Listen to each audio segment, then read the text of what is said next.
Halo semuanya, perkenalkan namaku Sulaiman Fawaz Abdillah Karim. Aku biasa dipanggil Fawaz dari kelompok Niquis Prodi Teknologi Informasi 2022. Jadi pada kesempatan kali ini aku mau ngejelasin tentang kode dari tugas pemrograman yang aku udah buat. Oke, jadi kode yang aku buat ini merupakan kode untuk mengkalkulasi atau menghitung BMI. BMI sendiri itu merupakan kesingkatan dari Body Mass Index, dan itu digunakan untuk menggolongkan berat badan ke dalam golongan-golongan tertentu untuk mengindikasikan kalau orang itu apakah beratnya sehat atau tidak. Dan biasanya digunakan untuk screening kesehatan. Oke, lanjut ke cara kerja kodenya. Jadi di awal itu aku masukin library IOManip. Jadi IOManip itu merupakan library yang nanti akan kita gunakan untuk set precision atau untuk menentukan berapa sih digit yang akan kita mau di output nantinya. Oke, jadi seperti biasa di awal aku ngedeklarasiin variabel berupa variabel integer yaitu bernama berat badan. Habis itu variabel float bernama tinggi badan cm, tinggi badan m, dan juga BMI. Jadi tinggi badan cm ini berfungsi untuk menampung user input, yaitu user input tinggi badan dalam satuan cm.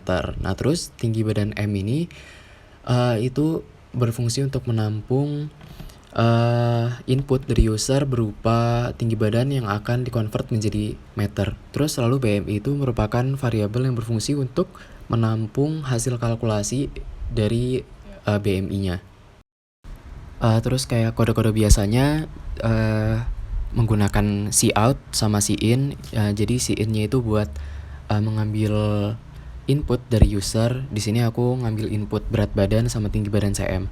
Terus nanti dikalkulasi atau dikonvert tinggi badan cm-nya itu menjadi tinggi badan m. Terus kita kalkulasi BMI-nya dengan rumus berat badan dibagi sama tinggi badan kuadrat. Nah, berat badan ini dalam kilogram, terus tinggi badannya ini dalam meter.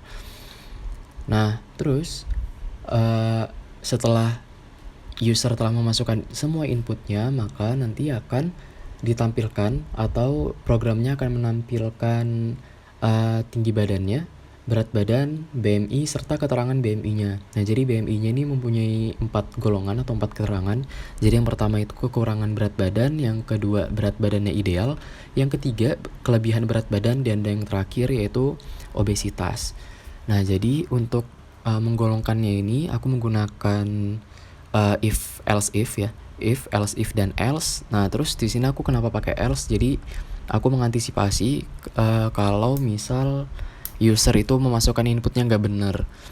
Jadi misal hasilnya nanti negatif gitu, nanti akan masuk ke else dan akan memberikan output berupa tulisan input tidak valid. Oke, kita lanjut ke output dari programnya. Jadi programnya ini setelah di run maka akan menampilkan output seperti yang ada di layar. Jadi dia nanti akan menampilkan dahulu yaitu kategori BMI-nya itu gimana, dari kategori 1 sampai 4, dari kekurangan berat badan, dari ideal, kelebihan berat badan, sampai obesitas. Nah, terus nanti dia akan meminta user untuk memasukkan input. Nah, di sini inputnya aku memakai berat badannya 55, terus tinggi badannya 160. Nah, jadi setelah usernya memasukkan input itu, maka programnya akan menampilkan berat badannya dalam satuan kilo, tinggi badan dalam satuan sentimeter, terus nanti akan ada BMI-nya. Nah, BMI-nya ini nanti akan di bawahnya akan ada keterangannya. Nah, karena di sini ternyata BMI-nya itu termasuk ke ideal, jadi keterangan dari BMI-nya bakal keluar berat badan ideal gitu. Ya, mungkin segitu aja dulu dari aku. Terima kasih atas perhatiannya. Wassalamualaikum warahmatullahi wabarakatuh.